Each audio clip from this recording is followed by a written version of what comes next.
What's up, everybody? Oh, look, we're on one channel again. Hang on, let me fix that. Properties.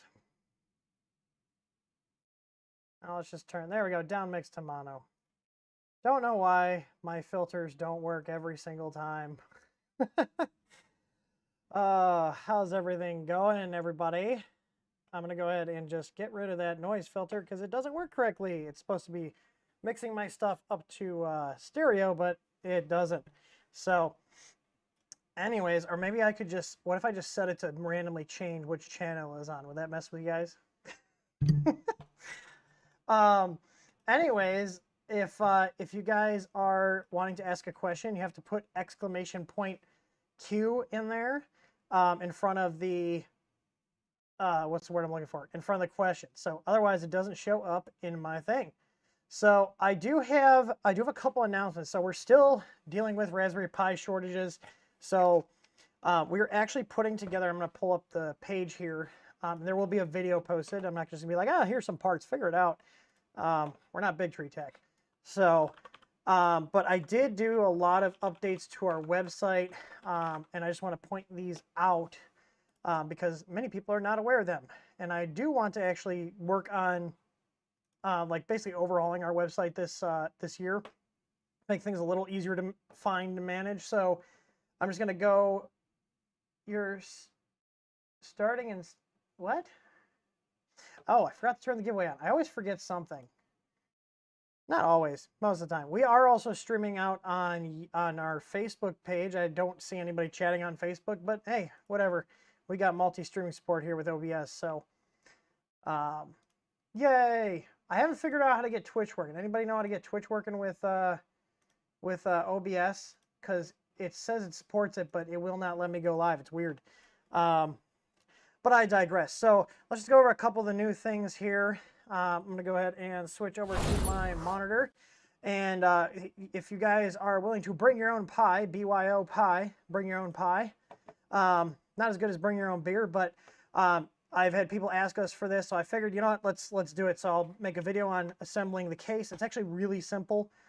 We also carry just the case too if you're looking to upgrade to the same case that we use in our kits. These are fanless. It's a big hunk of aluminum, and they're pretty easy to assemble. There's 4 thermal pads here. I gotta mute my, let me put my on Do Not Disturb. There's 4 thermal pads here. We got one that contacts the VLI chip, the RAM, the processor, and the voltage regulator. I really like these cases. And they also have a pass-through here for any GPIO cables that you may need. And they do have slots here for the ribbon cables. So, but we don't use any of these with the Octoprint kits that we make. We call those our Easy Pies. So we have the cases already for sale on the site here. It does not include the Pi. Shown for illustration here. I'm going to take some new photos of just the case and add those. I had these on hand. And then we have the Bring Your Own Pi kit. So it's our case, our SD card, and this is pre-flashed. So you just pop it in and boot it up. There's no flashing, messing around with trying to get the image to take. It's the same exact cards we use to build our kits. So they're already flashed and pre-tested. We had people ask us for this as well, and we do have those under the Octoprint section here. So it's sorted by how many are sold, and these are new. So if you want just the SD card with our Easy Pi image on it, we can also preset up the Wi-Fi. You can add that on, and you can also grab an AC adapter for your Pi 4 board. So these are we only carry USB-C adapters. So, but we have pre-flash cards that you can just buy the card and literally pop it into your Pi, boot it up, and it's ready to go. And that works with the 3B, 3B Plus, and the 4B. I do have a note here. It might work with the Pi 02 because it's the same processor as the 3B Plus, but I do not own a Pi 02, so if somebody grabs one of those and tests it, let me know so we can confirm. But we're using the same Octoprint image base as Octoprint does, and they say it works with the 02. But I can personally attest that it works on all 3, the 3B, 3B Plus, and the 4, because I have all 3 different boards on my printers in here, and I've updated. So we have the SD cards available now, and then this will be available tomorrow at the latest, so I don't want to make it available for purchase just yet until I get all the photos taken. I have one of the cases here that we use, and it's actually nice. It includes the Allen key, all the thermal pads, and the cases in here. So they're very nice. And there's no moving parts. The case is the heatsink. So I just wanted to bring that up here. And this also, if you get this full kit, the Bring Your Own Pi kit, you also get tech support. So the only difference between getting this and the full kit is you have to put everything together yourself and put the board in there. So yeah, you know, you're not going to get, you know, if you go buy a case and SD card and all this other stuff from Amazon, they're not going to help you get things working if you have issues. Us, on the other hand, you just bring your own Pi board and put the kit together, because there are places where you can get Pis in 1 to 2 quantity. The problem we're having is I am not large enough to be an official Pi reseller. They want you to sell thousands of boards a month to be an official reseller, so we have to get them from places like Newark. We've got them from Pi Shop and stuff, but everybody's limiting quantities, so it's like we're the little guys and we're just kind of getting screwed. We can't get Pis in bulk, so I think this is the next best thing. So you can still get the same experience. These cases are super easy to put together. You'll see with the video, it's 4 thermal pads and 4 screws and you're good to go. But we will have the directions here. I've got all the details on the actual kit. And there was one thing that came up while I was talking, and I forgot what I was going to say about it. But yeah, so if you get the full kit here, you'll get the same experience in terms of if you need help and tech support as if you bought our ready-to-go kit. I do have boards on the way. I was able to secure about 20 Pi 4 2 gig of RAM boards, and those are on the way in, but we're not going to have those for a couple weeks. And again, like, we just kind of get spurts of where we get stock on the boards, and if we have them, you know, we list them on the site, and we carry the 2 gig of RAM version and the 4 gig. And for Octoprint, if you guys are buying your own boards, even the 1 gig of RAM Pi 4 boards, if you can find them, they're not very popular. Any of them will work fine with Octoprint. The 1 gig, 2 gig, 4 gig, 8 gig, they're all fine. So I think my 2 gig on my Ender 6, it's sitting at about like 700 megabytes of RAM usage. So it's not bad. And if you think about it, the Pi 3B and 3B Plus, those were only 1 gig of RAM. I think the 3B was 512. Let's see. Pi 3B specs. I think it was 512, was it? Oh no, it was actually gig. So, and I've got computers. I have printers running on the 3B and 3B Pluses because they still work. I don't replace them until they die. And it runs just fine. So the only ones you don't want to use with Octoprint in general is the Pi 0 and the 0W, because those are very slow single core processor. Those are the only ones that you're not going to have a good time using it. The other thing I did want to go over really quick, because I spent a lot of time simplifying the product lineup for our Easy Out kits. So we have the Easy Out is the little adapter boards we make, and they can be used for filament sensors, and they can be used for BL Touch adapters on the older 8-bit boards. So we've got simplification of all the kits, so no longer it's like, oh well, what variation do I need to buy? If you're just looking for a filament sensor kit, you know, for your CR10 or your ANET or your Ender 3 or Ender 5, and we specify which boards they're for. So you can see here we've got a filament sensor kit for the Ender 5 Pro with the 4.2X board, and we got one with the 1.1X board. So there's no more trying to think of what you need to get. You're like, oh, I got an Ender 3 V2, I want a filament sensor kit. You just add this to your cart and you get everything you need to hook it up. So I kind of simplified everything in terms of how they're laid out and make it like really clear as to what you're getting. So it comes with all the parts that you need to add a filament sensor onto your printer. And then if we go over the adapter boards, like people will also use these to like, and it's usually on the 8-bit boards, these are very popular. We also have ones here for like if you're wanting to connect a BL Touch to your Ender 5 or 5 Pro with the old 8-bit board, this will be the adapter board you need. So there's no more guesswork of is this the right one? So hopefully this should simplify things and make things easier to find. And I've also sorted them out on the pages. I can see my my browser here is looking at an old cached version. Is it? Because these should be alphabetical. Ooh, that's bothering me. Hang on. Let me look at it on my... I thought I cleared my site cache. Oh no, my sorting is off now. I think it happened when I added the... what did I add? I added another category for the Octoprint kits. And there's a plugin I use on our site to order our categories. And I guess it just did whatever the heck it wanted to. Let's see. Fix it. Let's see, custom order. That bothers me. Let's see. Or something updated and it messed with me. I'll fix that later. I try to have everything sorted alphabetically. Oh, there it goes. So if I clear my page cache, let's see, I'm refreshing. Main monitor, store. Let's go to one of my other categories here. Those are all sorted correctly. There we go. That's how it should look. So alphabetically. So yeah, we have the Easy Out BL Touch adapters in a separate category here. So if you're just looking to hook a BL Touch up to one of the older 8-bit boards, these are all the adapter boards. And then we have the full Easy Out filament sensor kits. So you can see all the different variations. And there's also like bundles and stuff in here if you're looking to do like full upgrades. So I think that's all the updates I have for right now. I'm just like kind of looking around to see if I forgot anything.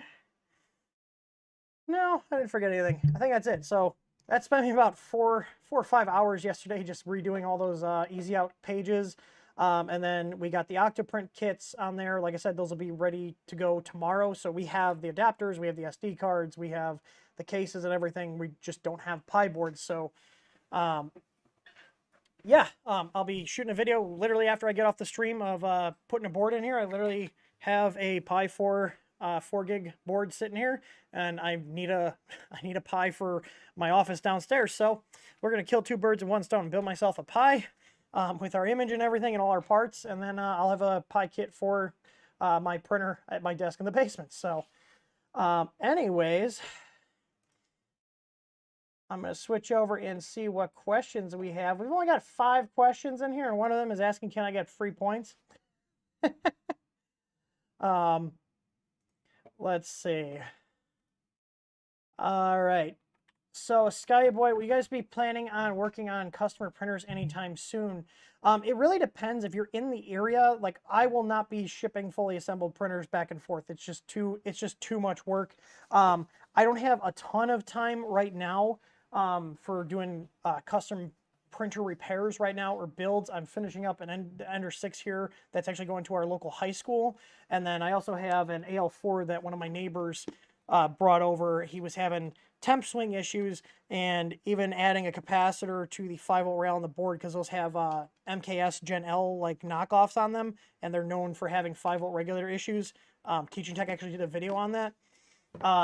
Even with a nice cap on there to try to smooth out the power, his temperatures are still all over the place. So I'm actually, luckily had one brand new original Gen L here.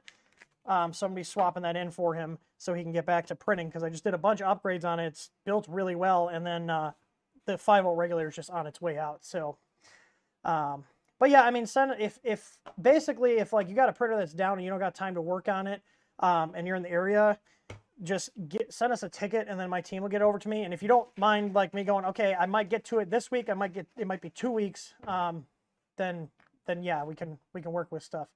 So, but yeah, not something I have like a ton of time to do. I've got a lot on my plate. So, let's see.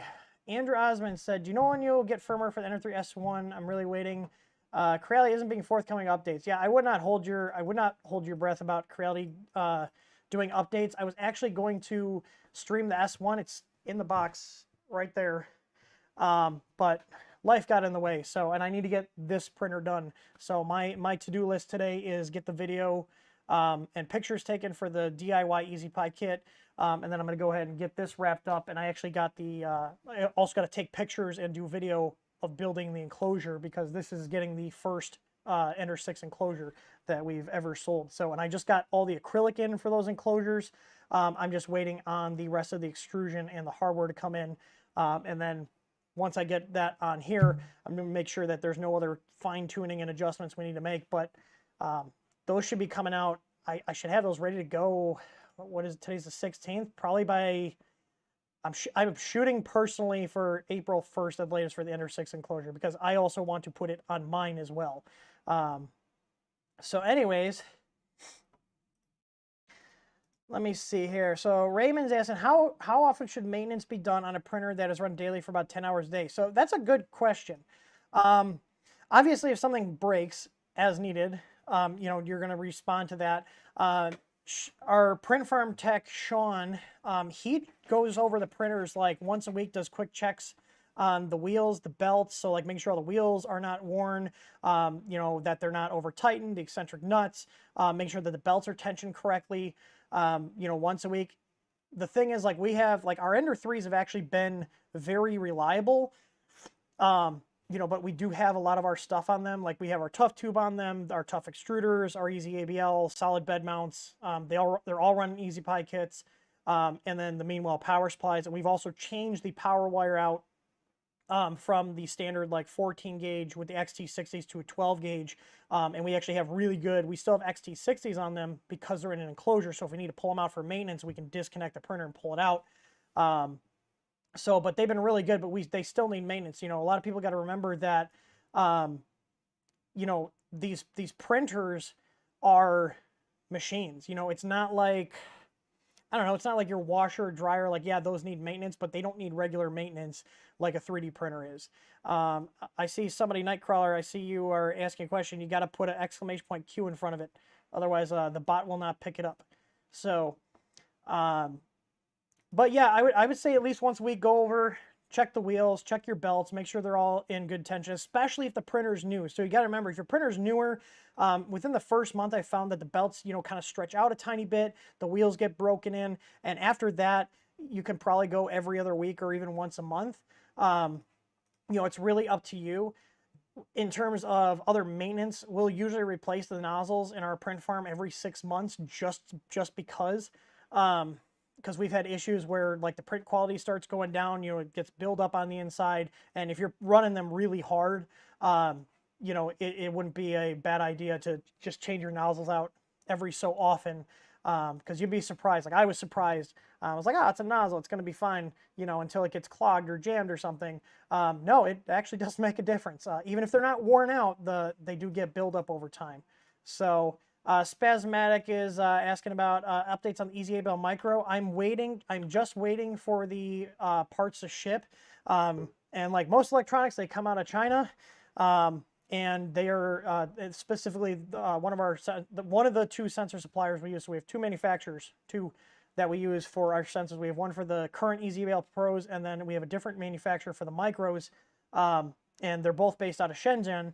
And they were under, I think it's lifting on the 20th, but I guess that whole city is locked down, like 17 million people. So I've gotten messages from my suppliers because I also ordered inventory, and they would be shipping now, except they're like, yeah, we can't do anything. We're stuck at home. So yay, more delays. Tomio is asking, did you notice that the Cura plugin stopped working with Octoprint? I did not, because I don't use Cura. Sky Boy, what's the best company to buy customized printers from? Like I said, we don't advertise that we do that. I'll do it for like more commercial entities, like, you know, or education stuff.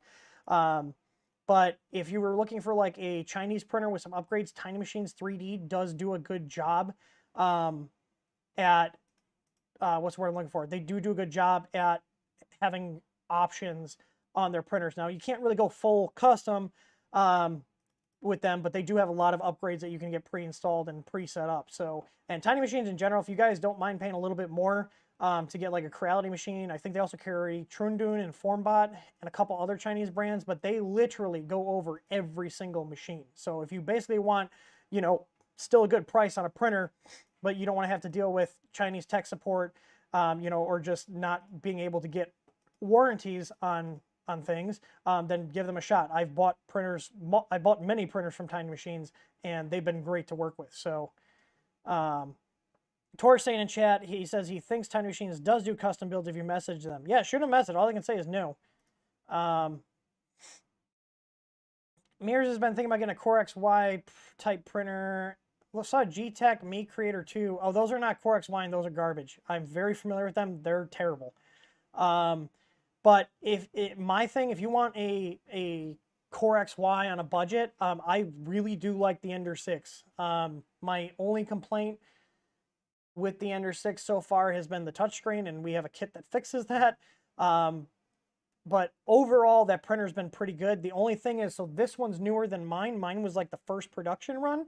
they have changed the drivers. So I'm assuming they were having issues with the drivers on the Z and the E, being the Trinamic drivers because they're in standalone mode on the original ones. Now, I haven't had too many issues with mine. I ended up upping my VREF a little bit, but this one has Trinamics on the X and Y, but it has Allegros on the Z and E. Now, personally, I'm okay with that because on the Z and the E, those don't make a lot of noise. Like, I can't really tell the difference between my Ender 6 with all 4 drivers being the Trinamics and this one with the split config. I can't hear a difference. They sound the same. But, you know, personally speaking, since they're running the Trinamics in standalone mode, I prefer this setup with the Trinamics on the X and Y and the Allegros on the Z and the E. So, yeah, I see someone else, Scott, asking about the EasyEvo Micro. Again, I'm just waiting on things to come in. I've got 50 of them on the way. They will be about $10 more than the current kit. So I just want to let people know because they do cost me literally $10 more at cost to make them. And our existing sensors are already expensive. So we're talking about just the sensor, not the full kit. The cost is higher. So with the new micros, we'll be using the same exact control board and all the other stuff. And we'll also have adapter rings too. So if you want to get a micro now, save the option later to, you know, put it onto a smaller hot end mount, but you still want to use existing 18 or 12 millimeter mounts, we will have little adapter pieces that will allow you to just pop it into a larger hole. So let's see here.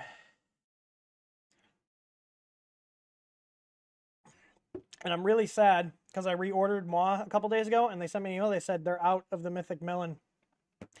And I'm very disappointed. But they do have the, what is the other one? Someone tell me. Tor or Krista would know. I think it's Arctic Howl. It's like a, I think it tastes like grapefruit, but it's like a citrusy flavor. That's probably my second one. But I like the Mythic Melon. It tastes like a watermelon Jolly Rancher, and I love watermelon. So let's see. Kevin Cohagen says, I've got the Hear Me Gen 5 ducting in my Ender 5 Plus using Unified and EasyBoard 2. What do I need to adjust for having two 50-15 fans to run below a 20%? They're wired in parallel.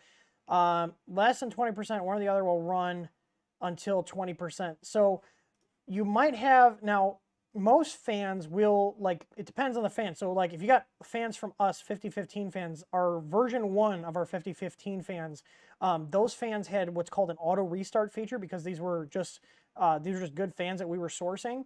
Our new ones, which are customized for us, the V2s, they will run down to like 10-15%. But in general, if you have a fan that's got like the auto restart feature, which will prevent it from working, at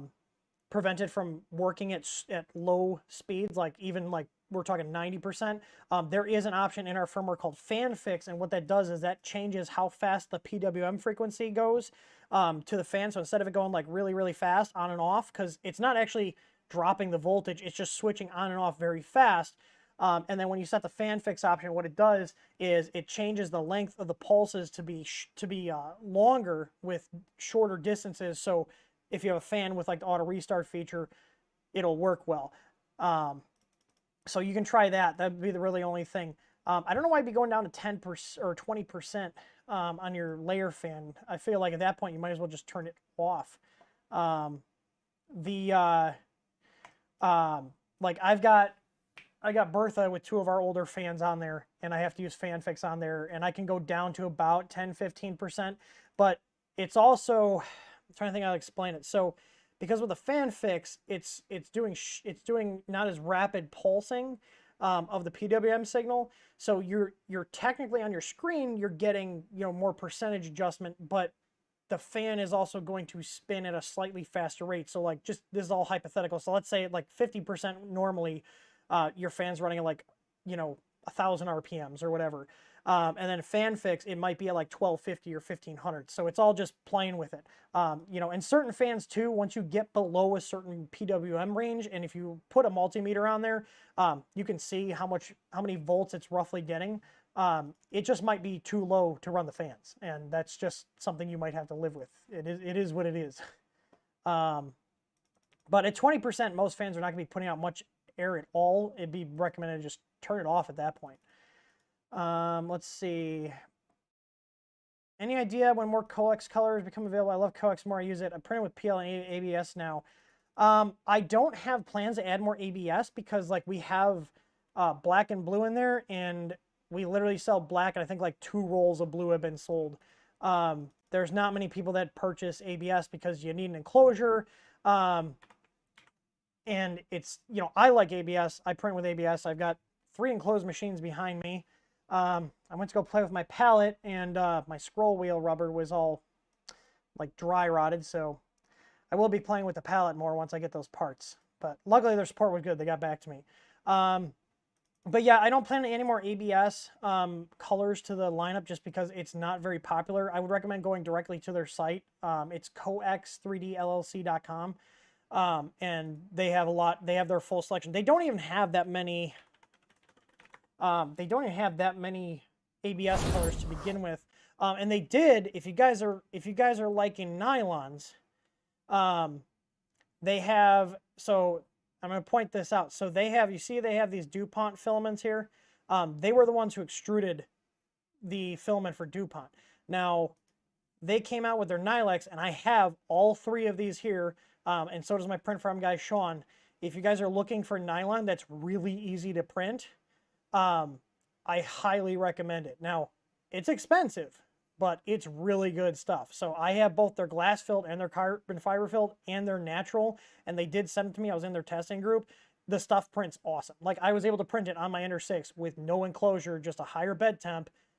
It's great. And like the strength on it, if you've never put nylon, the strength on it's nuts. So, I don't know if we'll be getting these in. I should send out like an email and see if people would want to purchase these. But I know these are like kind of a more specialty thing. So I know these are very popular. These type of filaments, the nylon filaments, are very popular for people who are into like printing firearms and stuff. Which Sean loves to do that stuff. And he said he was like going nuts. He's like, this stuff is freaking awesome. So, but yeah, their ABS, like we have their aqua blue and their black. If you get any printed parts from us, we print with coax. So we print with their ABS and we print with their PLA. I almost exclusively use coax. So it's worth the extra money, and you're talking like, what are they 28 bucks for a kilo. They're made in the US too. So they don't have that many colors. They've got like a natural here. They got a salsa red, a green. Ooh, they got mystery rolls. I like their mystery rolls. If you guys haven't bought their mystery rolls, we don't carry them because it's like they only sell them on their site. Their mystery rolls are awesome. So it's like when they're transitioning from one color to another, and every time you get it, it's different. And I've always got cool colors. So like they have a few. They added more. Last time I looked, they only had a couple. I think they're Pet G also. Yeah, they only have a couple of colors, so like yellow, black, blue. And I've printed with their Pet G as well. Their Pet G prints really nice too. So like aside from occasionally, like we've had like I think 2 rolls where we've had like bulges on the filament, where it like stopped up in our filament center or the extruder. I haven't had any issues with them, and I send them, like, hey, here's a picture, here's the diameter, and they'll be like, okay, do you want to send you out another roll? And they do. So I like their stuff, and I like supporting other small US companies. So but yeah, they have all sorts of other other ABSs on here. I don't plan, like I said, I don't plan on getting more in just because ABS is not a very popular material. Most people, especially home users, print with Pet G.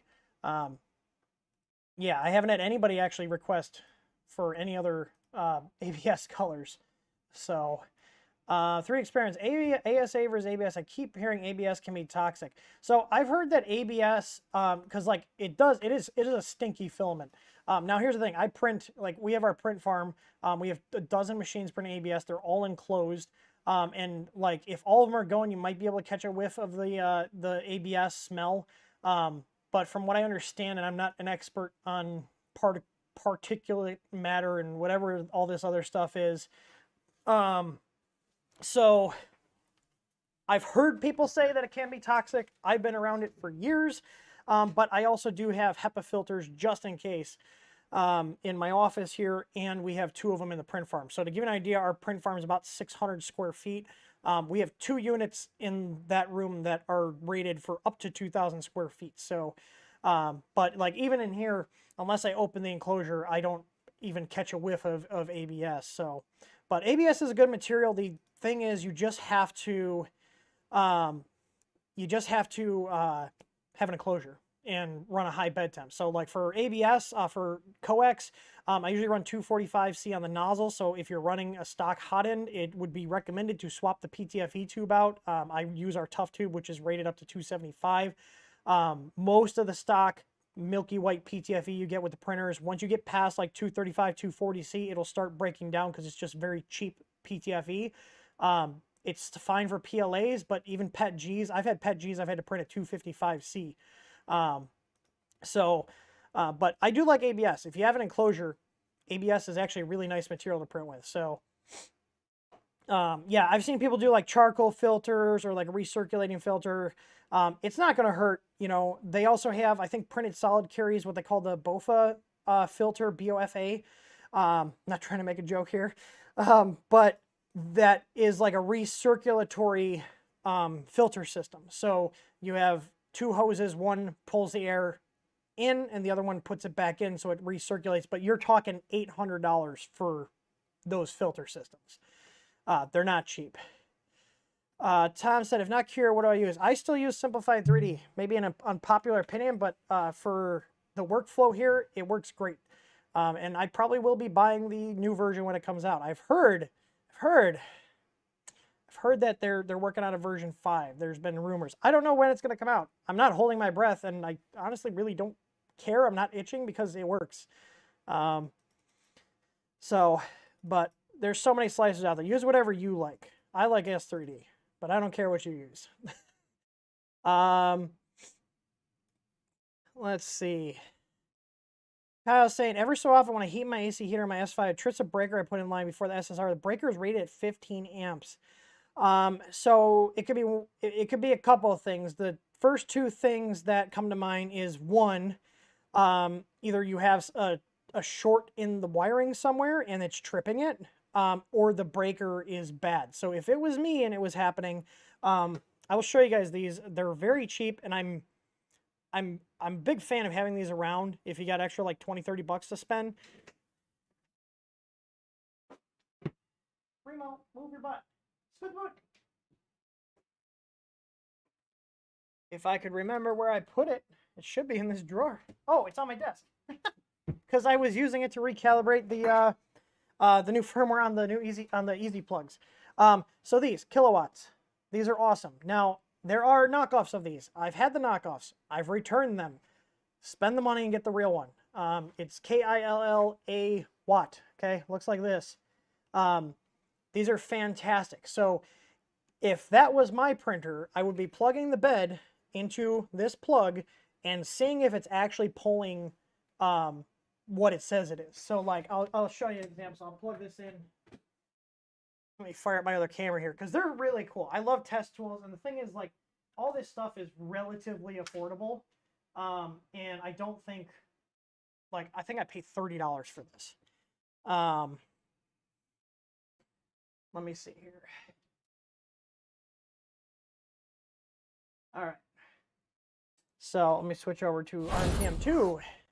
Oh no, I must have been filling something that required me to rotate it. There we go.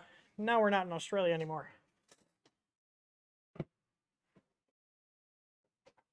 So, really simple test. I got a little heat gun here, and it says it's 320 watts. It's got a high and low setting. So you can see we got voltage here. Okay, go ahead and turn it on, and you should see it drop a little bit. There you go. And put it on high. So if I go here, and I go to amps, there's nothing. I turn on low. You see it's pulling about 1.4, 1.8. Let me give it a sec. Kick it up to high.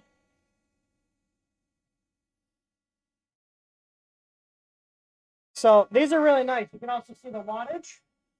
How many watts it's pulling. This says it's 320 watts, so pretty close. Let's see what low pulls. What did it drop down to? So low is about 150 watts, so about half power. These are really nice to have. Now, do I have an Easy Plug laying around here? Because our Easy Plug Pluses are also very helpful, and I think, Kyle, you might have one. But the Easy Plug Plus, I will say, they're only rated up to 10 amps, so don't pull more than that.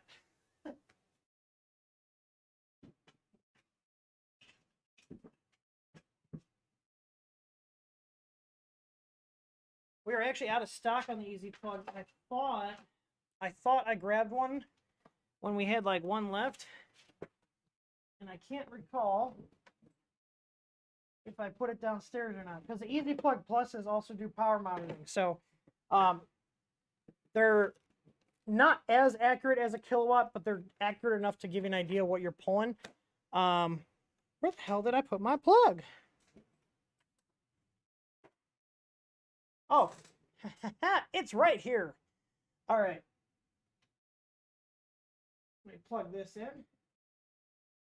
And I don't know if this one's factory reset or not, but I got a Wi-Fi adapter, so you can set it up with your phone. I'm just going to do that. I'll show you guys how easy it is to set up an Easy Plug. Now, its power light is solid, so if you guys look on here, the Easy Plugs, if the power light's solid, when you plug it in, that means it's connected to your network and it's on. So you can see it's solid there.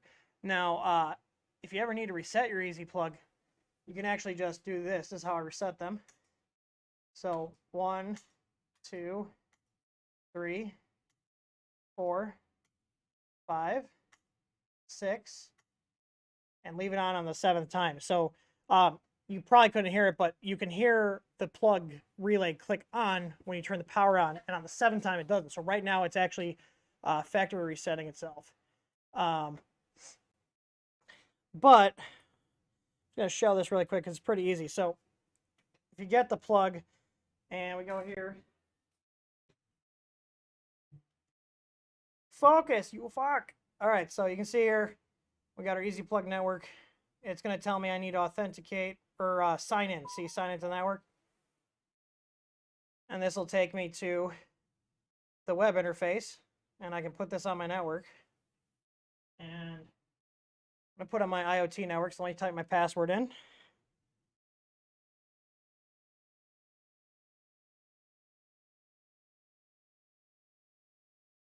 And hit save.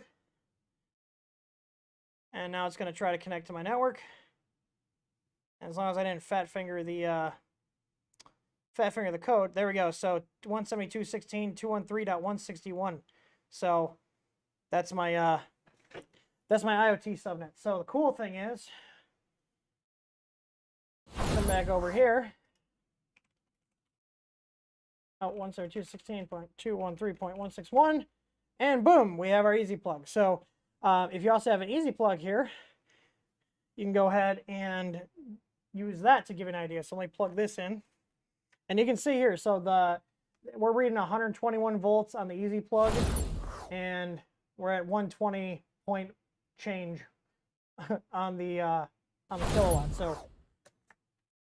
let's go ahead and plug this in, and I'm going to put this in the on position, and I'm going to turn the plug on. And there we go. So you can see I'm pulling about 2.6 amps, and it's reading within a couple watts of where the kilowatt was.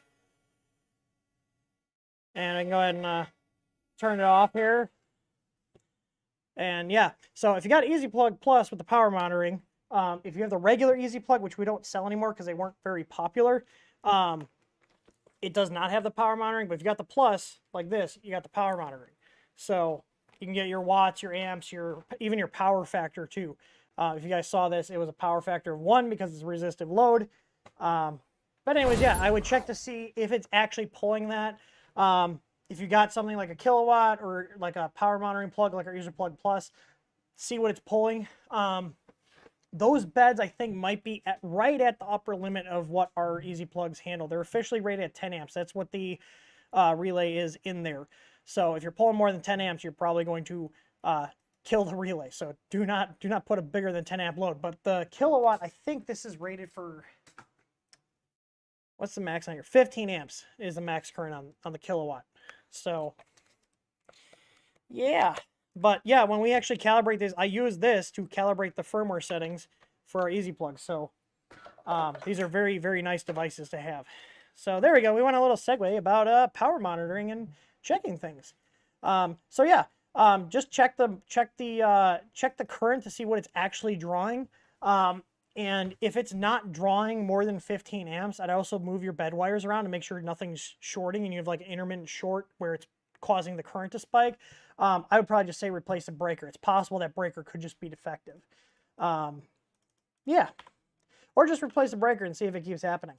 If it does, then I would probably say there might be some sort of wiring issue that you need to kind of suss out there. All right.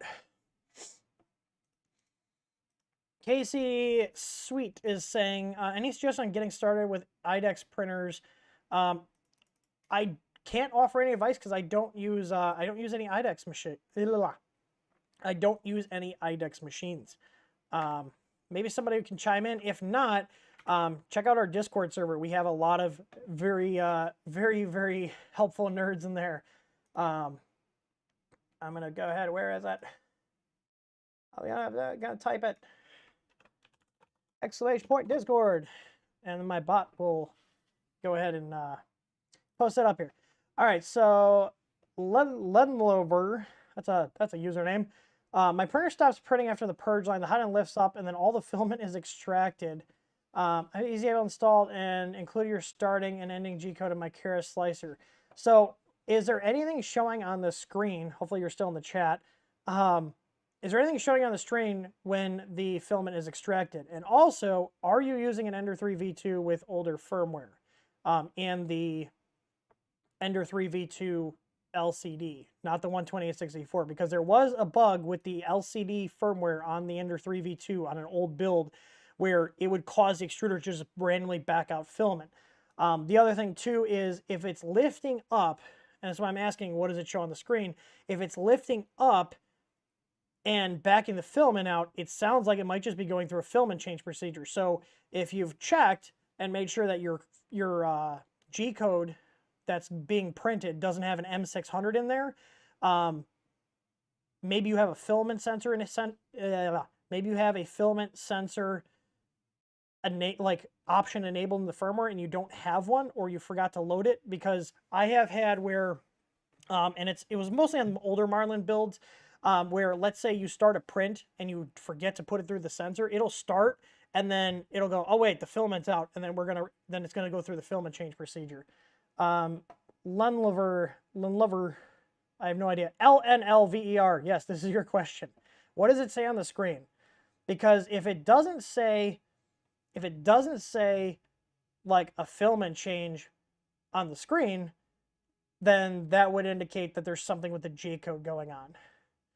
So you got to remember, the printers only do what you tell them to do, unless there's a software bug. And I have not heard anybody having a software bug. I use an Ender 3 V2 with easier. It works fine using a Prusa slicer. Okay, so I would say look at your. We don't have any ending G code. We just have starting G code. It sounds like maybe do you have like a plugin in there? Because I know Cure has a plugin for like doing a inserting M600 at a certain layer, so you can change the color out. If it does do an M600, it will say on the screen what it's doing. It'll be going through a filament change procedure. But if it's just backing out, it sounds like your Cura might be messed up. Because the printer's only going to be doing what it is. Do you have, actually, do you have one of the G codes that were sliced? Because this would be kind of cool to look at on live here. In our Discord server, you can share files, and I have the Livestreams channel up right now. So if you wanted to upload your G code file, I could pull it up right now and see, and look for anything that might be backing it out. You have that plugin. That's probably what's doing it. But do you have one of the files right now? Do you have one of the files? And can you upload it to our Discord server so I can take a look at it? Because it'd be a good example to show people. Hopefully there's not too much of a delay here. I'm going to call you Ver. Lunlover. Ver.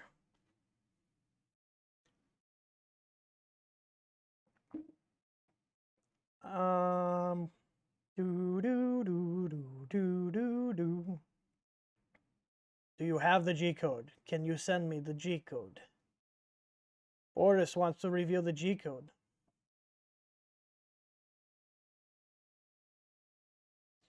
Okay, we'll have to I'm gonna post that question in here, and just reply to the question. Join our Discord server.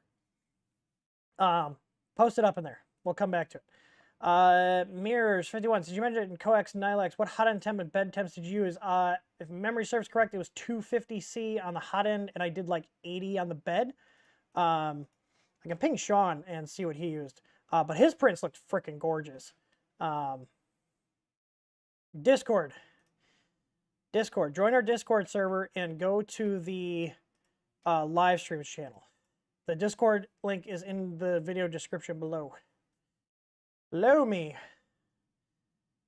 That sounded bad. Below me.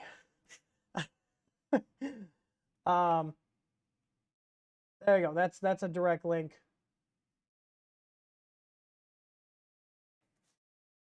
Anyways, let me know. I'd like to see, because I'm willing to bet there's something there. Oh, I see someone typing. Dirty 10. Is that you? I see somebody typing. Anyways, yeah. Let me ping Sean. He is not good at checking his teams, but I'll see if he has what setting to use. I'll see if he gets back to me. If he does, I'll let you know. I use 250 on the hot end and 80 on the bed. So, and I did use Vision Miner on the bed. So I printed on top of our PEI EasyFlex plates and with the Vision Miner on there. And I had no issues.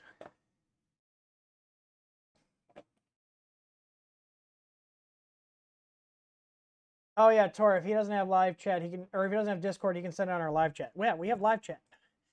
So Edwin says, I'm looking into replacing the motherboard, but I get confused by all the different info online. I got a CR10S Pro. What would you say the big advantage for the swap? Is it wise? Okay, so one, CR10S Pro. I have one of them. They're decent printers. Problem is there's no drop-in replacement boards, meaning there's no boards on the market right now other than the original board that you can take that board out and put the new one in. That's problem number one. That's enough for me most of the time to not swap a board out to anything other than the factory board unless I'm looking to build a project. The other question would be, what are you trying to gain by switching the board out? Because that board already has silent drivers, and it's not a terrible board. Yes, it's 8-bit, but it's a big printer, and it does get the job done. And I've said this before in streams, you guys can take, when people are like, oh, can I put your Easy board in a TiVo Tornado? Was a question on the website. The answer is yes, you can.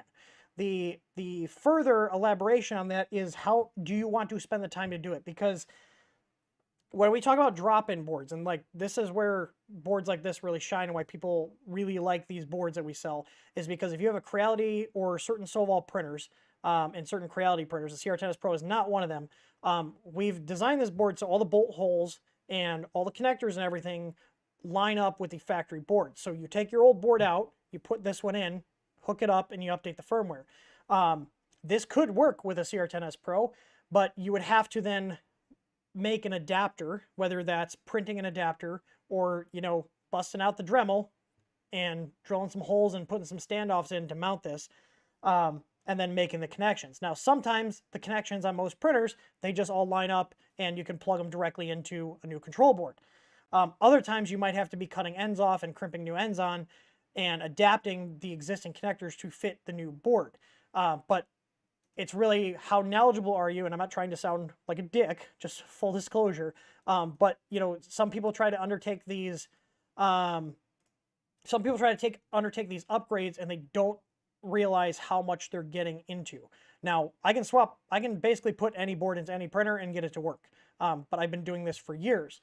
But most people aren't going to be able to figure that out. The other thing is too, like on the Ender 6, where you have weird connection styles with the plugs where they're only using one of two pins for like the end stops. You got to be knowledgeable enough to be able to identify that, oh, okay, there's some special wiring here, and then get your multimeter out and probe everything out to make sure that you're plugging things into the right ports, because if you flip polarity on something, you can short out the whole board and damage the board at the very least, or fry wiring on the printer.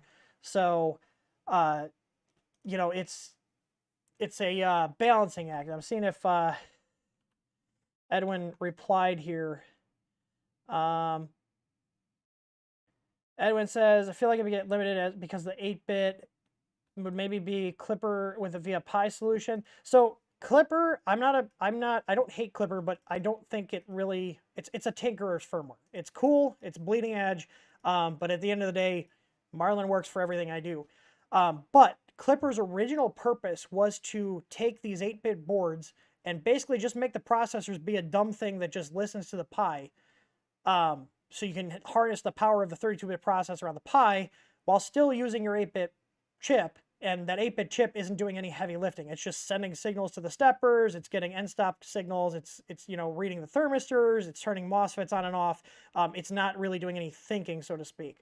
But the thing is, I have not hit really any limits under normal printing circumstances that even the 8-bit boards can't handle. Do you know what I mean? Not saying that it's not impossible, and like the 32-bit processors, the 32-bit processors on the new boards, like our EasyBoard 2 and even the Creality boards, are very powerful. So it even makes that performance gap between like an 8-bit board and Clipper and, a standalone 32-bit board even smaller because we have a 32-bit processor on here. Back when 8-bit processors were the norm on the printers, which was like, I don't know, like a year and a half ago, would you say? I feel like in the last year and a half, we started seeing the 32 bits coming on, which I'm all for. But under normal circumstances, 8-bit boards do still work fine. And I think almost every single one of our printers in our print farm, aside from, I would say probably about 15, maybe 20% are 32-bit processors, and the other rest of those are 8-bit. My office, I'm trying to think here. So 8-bit, 32, 32, 32, 8-bit, 32, 32. These are all 32. So I have mostly 32-bit processors in my personal machines. And the print farm, though, it's the opposite, because at the end of the day, the 8-bits still work, and we still get firmware updates for them. So, all right. Nadir is, so the enclosure for printing ABS is more for the temp and not the smell. Correct. Yes, in general, too, if your guys' printers are printing fine, don't update the firmware just to update it. Even if we release an update, if you have no issues with your current firmware, there's no reason to update it. So the only time you should absolutely update your firmware is if there's a safety issue that's been patched that, maybe comes up in a very small percentage, or if there's a new feature you're doing, or new feature in a firmware release that you want to upgrade to, or you're just rehauling the whole printer. I have printers here that have firmware that has not been updated since like 2018. I'm not even joking. If it ain't broke, don't fix it. Where did you get your groovy triangular electrical power strip? I doubt it's available. I think I got it on either Amazon or eBay. I would not recommend it. I had to fix it like most Chinese-made crap these days. Like, the outlets pulled out when I first got it. Like, if I unplugged something, the mains outlets pulled out of the power strip when I unplugged a device.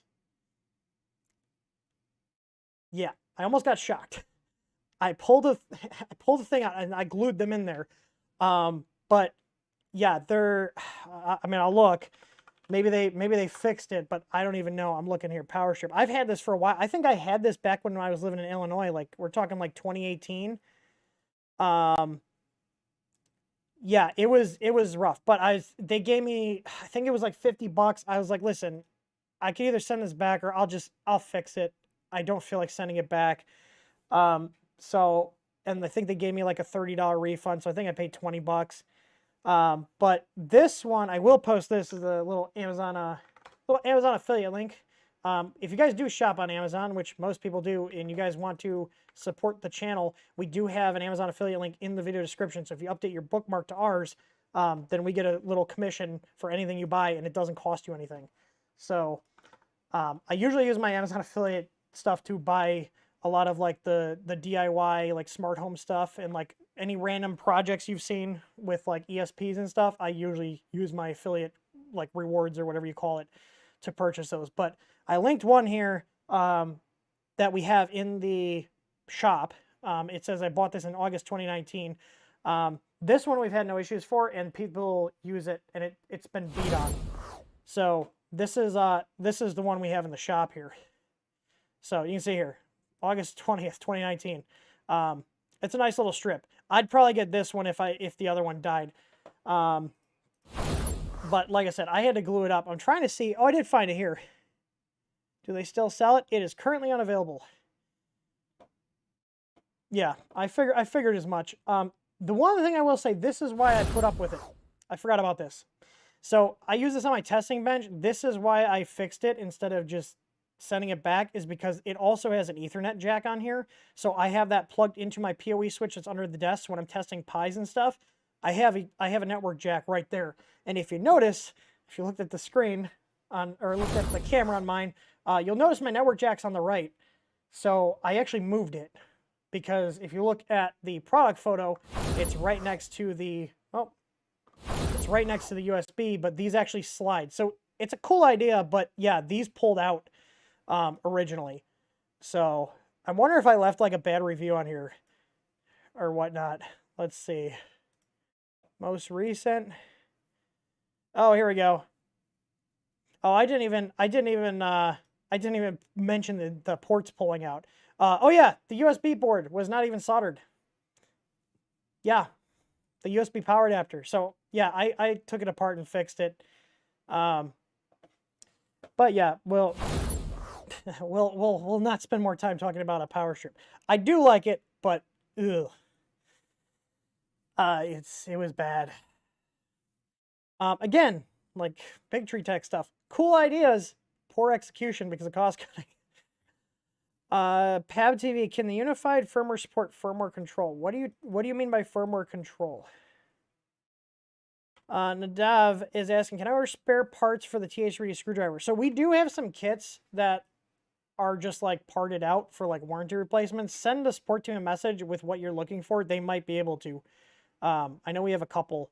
So like one where, like, let's say someone's screwdriver like broke or something, we'll just send them out a new screwdriver. So we have kits that are like missing things that are just kind of internal use. But yeah, ask them. So Nadir is asking, it also has a history of the power consumption. I'm assuming, well, if you're going to be talking about the kilowatt or the easy plug, I believe this does, and it loses it when you unplug it, but I believe this does. It has a kWh and hour button. I've never used it in terms of like keeping track of stuff, but I think it does. Yeah, so it's got a clock and stuff on it.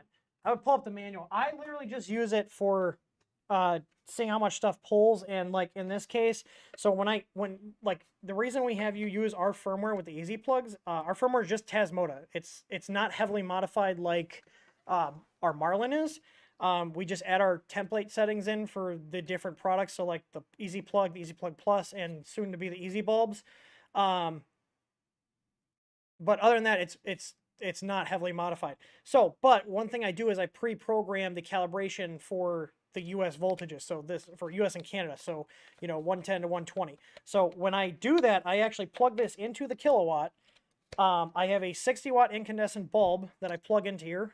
And then I use that to get my baseline for the power calibration. So that's why these are pretty accurate out of the box. Now, if you were to flash Tasmota onto our plugs, like, you see how hard that thing holds on? If you were to flash regular Tasmota on this plugs, you would lose the pre-calibration and you would have to go through the process again, and that's all detailed on the product page. But that's one of the things with our firmware is just out-of-the-box experience. Everything's just done. But yeah, it does have a power consumption history. I don't actually use the power consumption history on the plug itself. I literally just use this to keep an eye on how much stuff is pulling. But I also, if you tie them into Home Assistant, Home Assistant will log the sensors. So like, I'm trying to think here. I have some of them turned off because I just don't use the power monitoring. Let me see. I can pull up Home Assistant and see, because I have quite a few easy plugs on my network. Let me see. This is going to be a longer stream. We're going to go a little bit longer.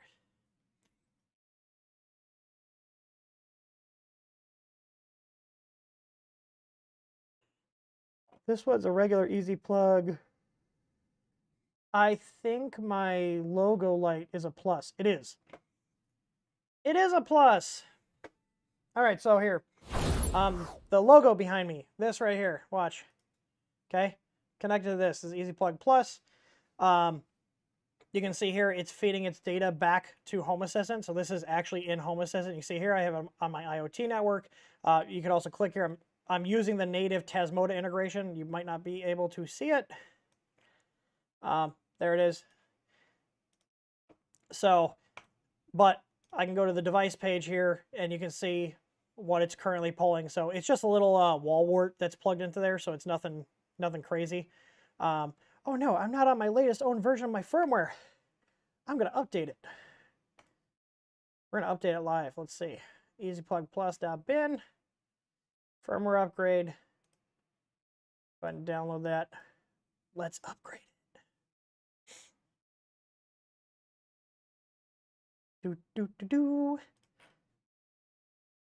Yeah, so let's see. Is it going to break? If it works, it should say V2.1 at the bottom. This is just a version 2 release. Oh no. Someone ring my doorbell. Oh, it's FedEx. Oh no. Oh my god, everything is going nuts. Remo, enough. Enough. Come here, touch. Touch. Good boy. Okay, well, there we go. It worked. So yeah, you can see here, so it does do logging. So this is total. I'm assuming this is total since the last restart. Remo, calm your tits.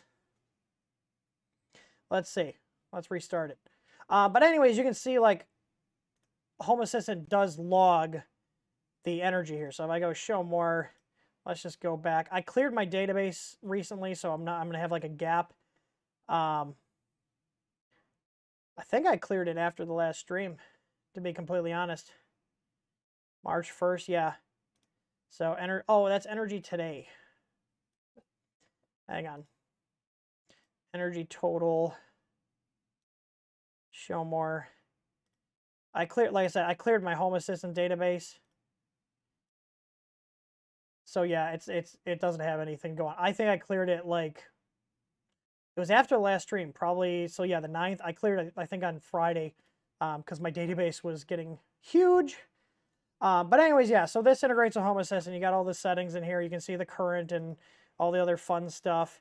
How many watts it's pulling, the reactive power, all these different settings, and even what SSID is on here. You can see here, I have these sensors disabled because I don't care about them. I don't know if any of you guys do this who have Home Assistant, but I actually disable a lot of stuff that I don't need. So like I could actually just disable all these because I really don't care how much power my light's pulling. But yeah, I've got quite a few Tasmota devices in here. So if I go here, I've got 20 of them. You can see here, got the Easy bulbs in here. So you see there's Easy Plug, cough bulbs. There's some other ones. I can't remember where these are. I think these were Atham ones. But yeah, a lot of my Easy Plugs for the printers are not in Home Assistant because I don't care to have them in Home Assistant. So that's why there's not a bunch of them on here. But you can see here, I have quite a few plugs and then the bulbs here. So let me, where is it? And I'll probably stream from here next time. But this is the basement office. So you can see here, I have these integrated with Home Assistant as well. I do have a small shipment of these on the way. I'm just waiting for them. So we've got little RGB bulbs here. So where's that? Here's the office. So here's the little lighting group here I made for the desk lamps. And we can just change them to whatever color we want. Yay! Look at that. It's beautiful. So, and these are actually native white bulbs. I don't know if you noticed, these are actually white. There's actually dedicated white LED channels on these. So we're going to put it back to the little purple pink. That's what she likes. I think you can see here on my desk, I have them set to blue. They're blue. So this is actually, I don't know if you guys have messed with Home Assistant. This is actually a lighting group. I don't actually have the individual bulbs exposed on here because I change them at the same time. So I have a night mode down there as well. So like in my office here, if I turn this on here, this is a Boolean. This will go ahead and turn on all the RGB lights, and it's my night mode. I have the same thing downstairs. So you can see here, the door's unlocked, the overhead lights kicked on. If I go ahead and turn on the night mode here, it'll kick on the desk lamps and fade out the overhead lights. So the overhead lights are on a Z-Wave dimmer, and then those are all easy bulbs just in little desk lamps. And then if I go ahead and turn the night mode off, it'll go ahead and fade out the bulbs on the desk and bring the lights back up in the room. So, but yeah, and then if I lock the door, and it's Z-Wave, so Z-Wave can be slow sometimes. There we go. So if I lock the door, it turns the lights off. So there's a little Z-Wave, hang on. There's a little Z-Wave keypad on the door here. So I have the same one in my office here. And Krista's little doodles with Remo dreaming of tennis balls and dingo sticks and bones and a picture of me. So yeah, I'll have to stream from here one of these days. You can see the desk is a mess down there. I'm going to put a printer. What printer do you guys think I should put here? Because Chris has got her little Ender 2 here, Ender 2 Pro. And then I want a printer over here that I'm going to have the palette hooked up to. So I'm going to mount the palette to the wall here. And I don't know if you guys see, this is printed. It's a little German Shepherd head. Because why not? So anyways, I love Home Assistant. So, oh, just look at that. Krista just had to leave that on the bed. That's great. Ah, whatever. We'll get demonetized anyways. Wouldn't it be the first time a printed phallic object has appeared on the channel? You guys remember when I streamed from the print farm? I don't care. It is what it is. It's a YouTube buddy. We're going to call them YouTube buddies. That's what they are. They're YouTube buddies. All right, let's get back to the questions. I'm going to keep going. You guys ever watch Michael Reeves? He did a video talking about the, what was it, the TiVo Tarantula that Banggood sent him, and he referred to them as YouTube buddies. Yes, Mad Cat, you are correct. We're very lax here. We don't take ourselves too seriously. Let's see. Andrew Massey, I did the Chiron rebuild. Your wiring and screen mods are great. I would like to install EasyAL. I don't have a printer to print ABS. Can I hire your farm to print a same hot end mod for me? Yeah, if, now, I think, let me see if I saved those. I've got into habit. Now, I'm sure a lot of you guys, well, this will resonate. I try to get in the habit of when I do like an upgrade or mod on my printer, I used to just download whatever, and then when I go to reprint something or mod something, I'm like, well, where did I get those STL files from? So I've gotten in the habit of, I have a folder on my computer called 3D Objects, and when I'm doing a project like the Chiron rebuild, I did actually do this with this. I actually saved the STL files here. So I'm going to go ahead and put those in the live stream so you can send those to the support team. So those are the two. Look at the live streams channel on our Discord server. I posted the two STL files I used for that build. So send those to the live stream, or send those in with your print farm request with like what material you want, what color you want. I do have quite a bit of random ABS colors, mostly coax. I've got like a lot of mixed different brands, so if you don't care about the brand, I might have the color you're looking for. But we also have black. We also stock the black and that like light blue coax. I think I have some atomic from a print job I did laying around here. It's like a dark blue. I think that's what I did. Or I'm pointing to this like it's a Chiron. The Chiron's in our print farm. But yeah. Basically, the three parts were those two: the hot end plug bracket, the parts cooler, and then the OEM Easy ABL mount. So, but yeah, we can do prints. Just send that in, and then they'll get that over to either me or Sean. Kevin, this is a good question. Can two of the Easy Neo 220s be wired together in parallel with one connection on the EasyBoard V2? Yes, you can. I would not go more than one or more than two. So if you're going to go more than two, now, I'm trying to think, my brain is going boop, boop, boop.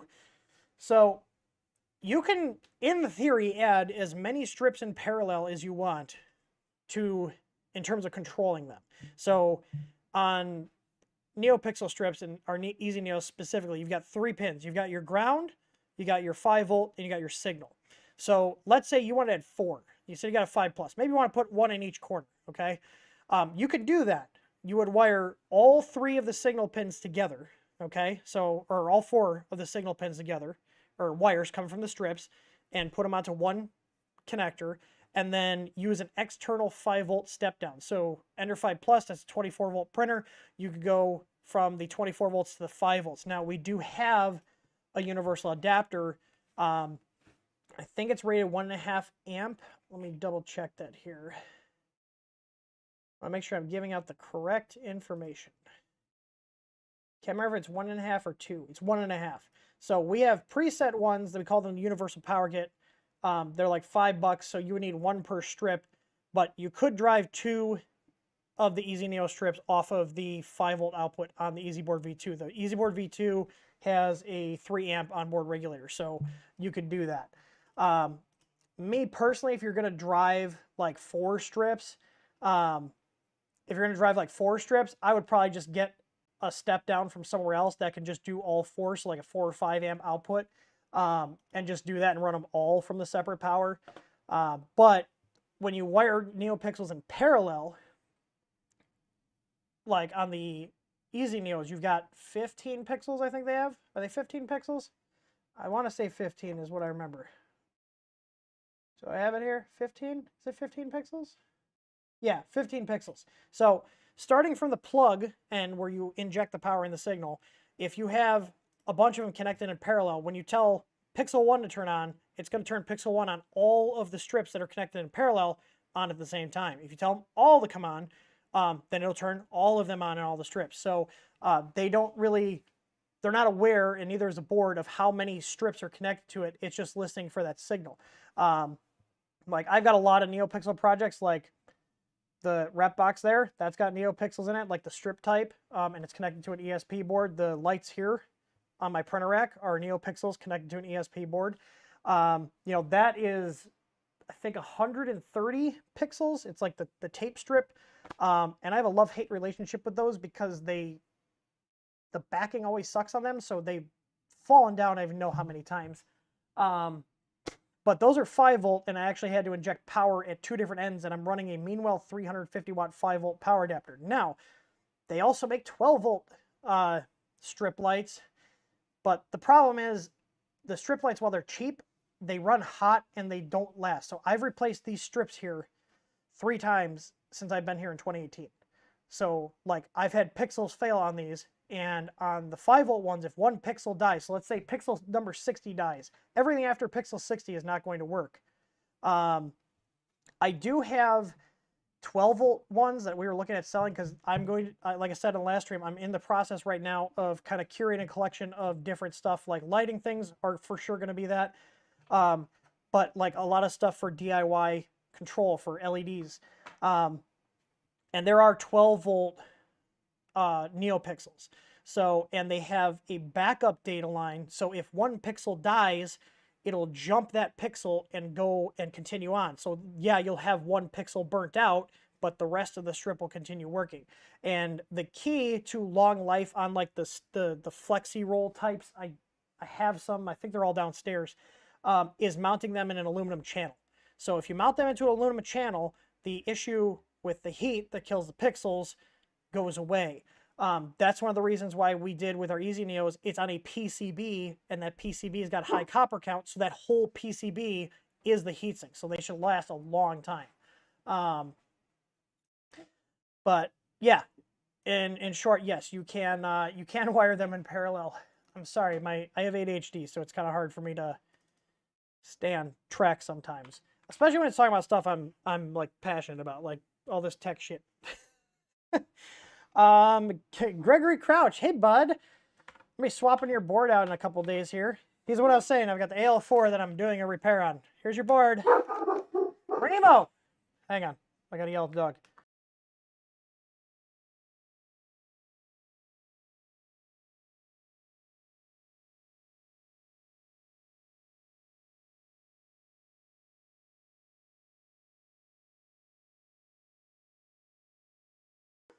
Somebody's coming in.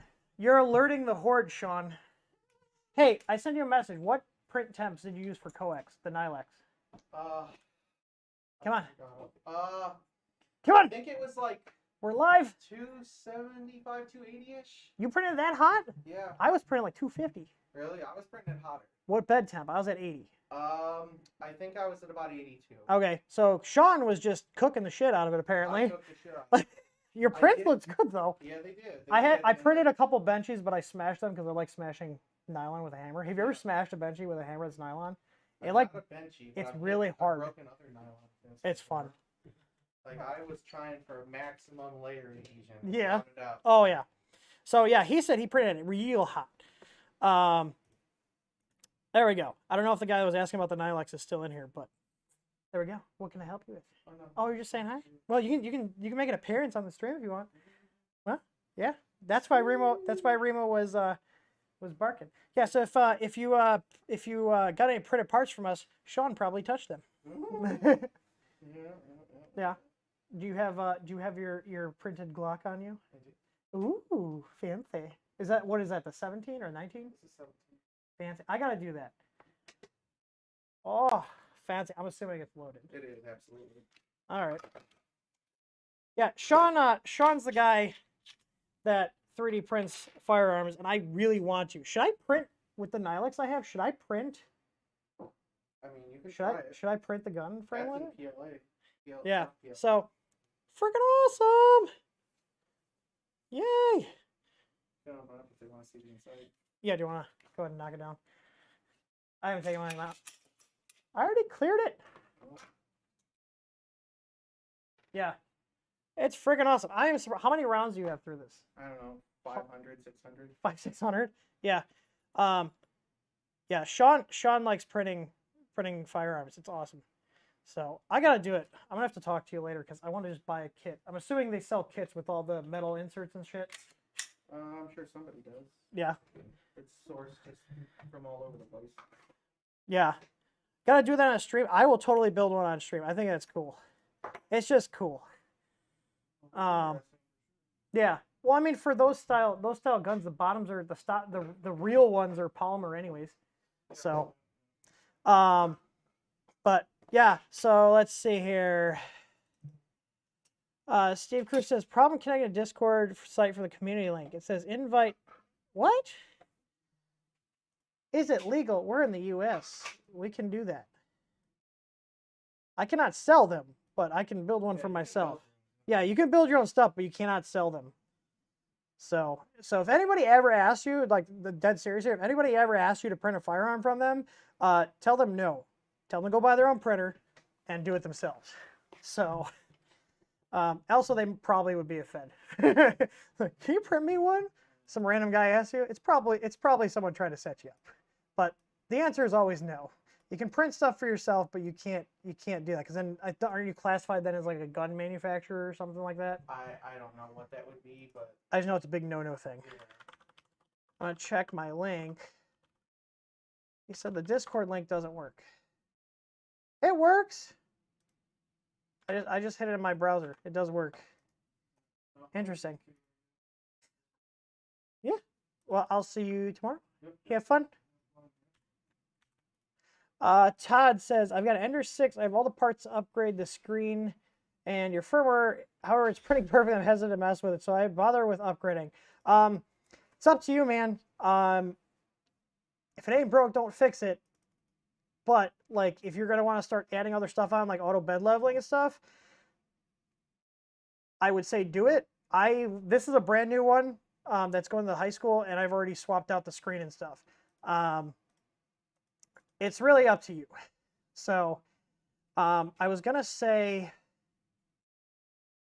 what was I going to say? Oh, in terms of, if you guys are into 3D printing, like firearms and stuff, 3D Print General, I don't know if you guys have heard of him. He's actually the guy, his name is, oh my God, why am I blanking out? It's Sean. Is it Sean? Why am I blanking? I do this all the time. Sean Aranda. He's actually the guy. So if you guys saw the 3D Printing Failures book we've been selling in our shop, it's a really good book. He runs a YouTube channel called 3D Print General.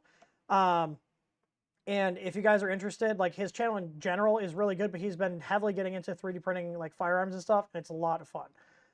And he does, like, he even posts, which I appreciate, and he does say this, he even posts like when things don't go right and when like a print doesn't come out right, or you know, he has a failure. So it's pretty cool. Let's see. Steven says, I want the matching color LCD housing for Ender 6. So we do actually sell the LCD housing that we print on our website. If you want it in ABS and you can't print ABS or something, we can do it as a custom job. It'd just be a little bit more and obviously some processing time. But yeah, we do have, I don't know if you guys know this, but we do have like our in-house STLs up for sale on our site. Some of them are free. Some of them are like, it's literally a couple bucks. Yeah. And just in terms of like legality with the firearm stuff, we're in Indiana and it's pretty lax here. I know like someone was saying 3D Experiments was saying like most states allow to print for your own personal use. He said he thinks California requires you to register it with a serial number. I wouldn't be surprised. California has got some really strict laws. So I was pulling this up for some reason. What were we talking about? Oh my gosh. Why was I bringing up our website? I was bringing up our website. Yay, ADHD.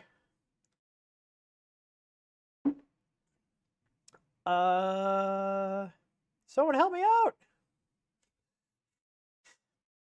I was talking about the book. Oh my god, why am I blanking? Oh, STLs, yes. But I will plug his book because it's awesome. It's 35 bucks and you do get the digital copy. We physically have these. We're not drop shipping these. So we physically have these. You'll get a digital copy. And this one, if you guys got the last one was good. He had a 2019 and a 2020 edition. He skipped 2021. This one has a lot more content and it's full color. So the previous ones were black and white. But yeah, STL. So if you go to our store here, and you see here TH3D STL designs, they're also right here. Here's the Ender 5 Plus one, and you can see they're all like suggested price. So if you want to be cheap and you know, like lowball us, you can. I won't be offended. But like these have, like this has a minimum price, so you can't do 0. But you know, also if you're like, hey, I'm gonna give you a nice tip. Yay, I like tips. So, but yeah, you'll get the STL file. So this is the Ender 6 housing. You'll get the STL, same exact ones we use.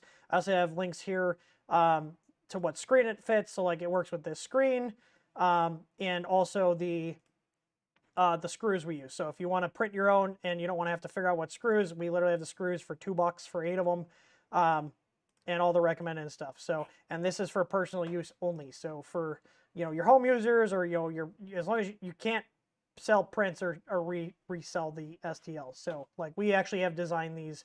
So yeah, but we have also the Chiron parts and stuff. I think this one's a free one.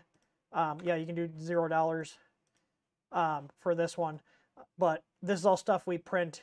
Aside from these I just threw up here just so they would be on there. If you guys followed the Chiron stream, I put the made this bracket and stuff to put the SE200 on, or the SE600 on there, and then these are the little solid bed mounts I model up, and these should be printed ABS. So yeah, we have some STL files in here, and we do have stuff. If you go to our help center downloads, we do have other random things here. If you guys are wondering, you guys remember the stream about the logo behind me? This is actually 3D printed. I do have right here projects TH3D neon logo sign. So here's the files for that. And I believe the Fusion file. Yeah, so there's a Fusion file and the STL here. So you can get kind of an example, and then a link to the video. So, and here's all the LED strips. So I want to post more projects here. Like this was another thing I did. I converted I designed some trays for one of my humidors I have, and this was actually the first thing I ever modeled in Fusion. So yeah, 12/23/20. So it's been a couple years now. Yeah. Let's get back to the questions. Yay, sidebars. Have you seen the new MKS Tiny B ESP32 based mainboard? Interesting. I do like ESP32s. I don't know how well they do with driving a printer. The ESP32 actually is a pretty powerful chip. In general, if I'm doing stuff for lighting and sensors and stuff that's not super high performance, I'll use the 8266s. The only LED project I drove with the 32s, the ESP32s, was my projector screen project, which that's on Maker Forum, so makerforum.tech. But typically I'll use the 8266s. The 32s, I use a 32 on the projector screen project, and I also have a 32 for my power monitoring system. So let's see here. I have not seen this. Let's see. So they're using that as the actual CPU. That is really interesting. I mean, here's the thing. MKS does usually a pretty good job with stuff. I wonder how much these are. They have it. Wait, it runs on Marlin? What? That is interesting. Are these like multiplexers? I wonder if these are multiplexers. What does this have? Or I'm probably saying it wrong. Yeah, like multiplexers, right? Is that the word I'm looking for? To like split I/O. Because I can't remember how many I/O ports the ESP32 has. Yeah, 8 mega flash, 512K RAM, 240 megahertz. I don't think these are not ARM chips, are they? I can't remember. I know, aren't the ESPs like MIPS or something? I thought they're not an ARM, are they?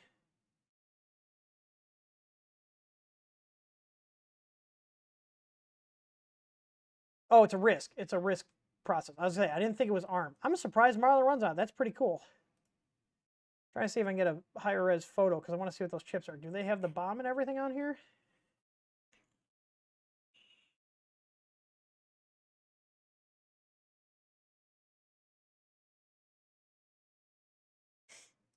I'm intrigued. Bottom pin. They got the schematic. Let's take a look.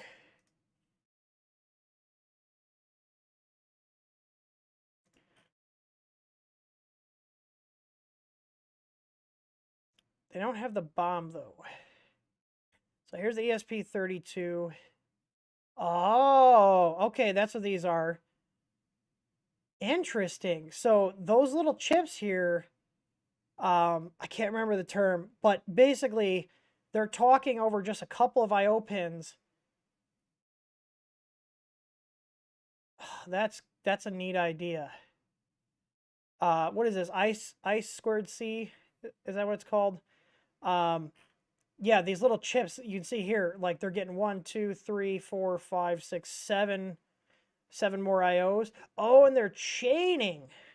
Do you see this? So they're chaining it from here. So this one goes here, and then this one goes here. That's neat. That is neat. I wish they had the part number on here because I want to see what those chips were. How much are they? They're cheap. I'm intrigued. I wonder if I can get one. Can I see the part number on here? 7474HC 595D. It's a CAN bus. Is that it?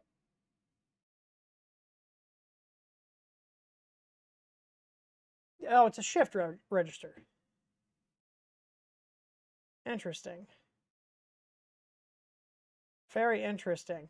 Because I was like, there's no way there's enough I/O pins on this to control all this stuff. That's how they're doing it. So they're, think about like you have a network switch and oh, I've only got 2 network ports, but I need 8. Kind of the same idea, just with input output pins. That's pretty cool. I might have to see if I can get one. I'm not going to order from China. I'll see if I can get it from like a local seller, either on Amazon or eBay or something. But that's cool. I think that's really neat.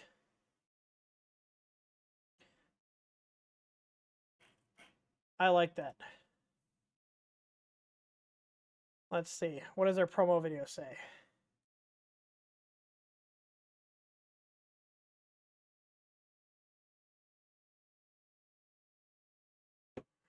I do like this, the dip switches to set the driver settings. The question is,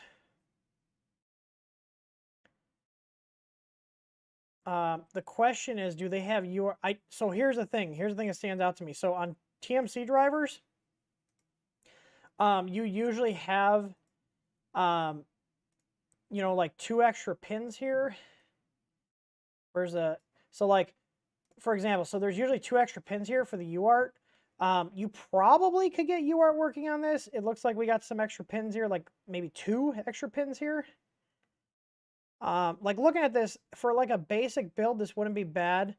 But there's not a ton of input output. So we got 3 end stops and then a filament sensor. It looks like they've got, it's labeled 3D touch, so that'd be like your BL touch header. But it doesn't look like there's enough extra IO pins for hooking up UART. That's a kind of a bad move, considering like MKS S-Gen LV2. I'll show you what I'm talking about. Is it doesn't have. So if we look here at like the S-Gen LV2, the SKRs have these, like the 1.3, 1.42, and the SKR2s. These 2 additional pins are usually for the UART control of a trinamic driver. So this board does not have that. But this is kind of neat. It's just a neat, and anything, it's a neat proof of concept that they're able to use an ESP32 as the brain of the printer board. Yeah, and they're cheap. Like ESPs are really, really cheap. Oh my god. Oh my god. Oh. Don't ever do that to your printer. I don't care how much protection they say they have. Don't do that to your printer. Oh my god. Jesus Christ. I'm like internally screaming here watching them do that. Yeah, I mean, it's a neat proof of concept. Oh yeah, because they got Wi-Fi too, ESP3D. So basically, you also have, I didn't even think about this, I wasn't even thinking about the Wi-Fi portion. So you basically got a really rudimentary, basic Wi-Fi control then, which is neat. I still prefer Octoprint, but it's nice to have. I think this set had USB, yeah, so it has USB-C, and you can see here they got a CH340 chip right here. That's for USB to serial. So you probably, oh, that video of yeeting the bed back and forth. Ooh. I'll probably buy one just to check it out. I don't think that'd be something I'd sell, but hey, the more options, the better. So let's see. Do we have any more questions while I was going on about ESPs? Let's see. Kevin Hokohagen, can the Easy Plug Plus be used with Apple Home? I don't have Home Assistant yet. Apple uses HomeKit, right? If I'm correct. Let me see. Are you trying the Home Bridge, right? Is that the thing Apple uses? I just forget that Apple has like a home automation platform. So it looks like, okay, let's see, Home Bridge. Let's look at the Tasmota docs. So Homebridge is, so they're saying smart home integrations, Homebridge.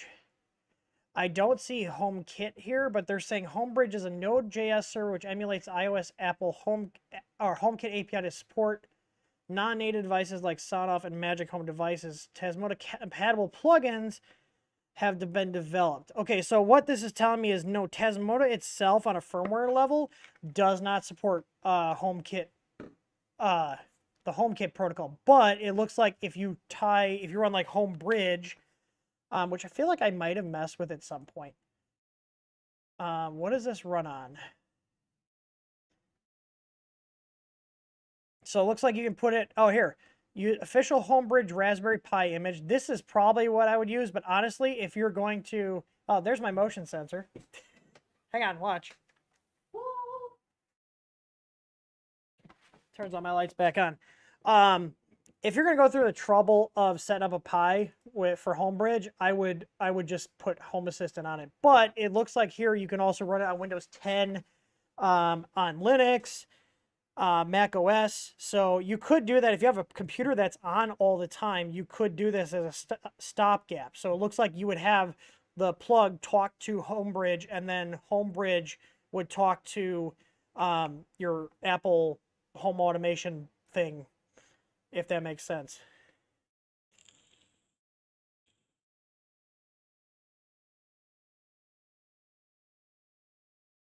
So, but yeah, so here, Home Assistant, this is what I use.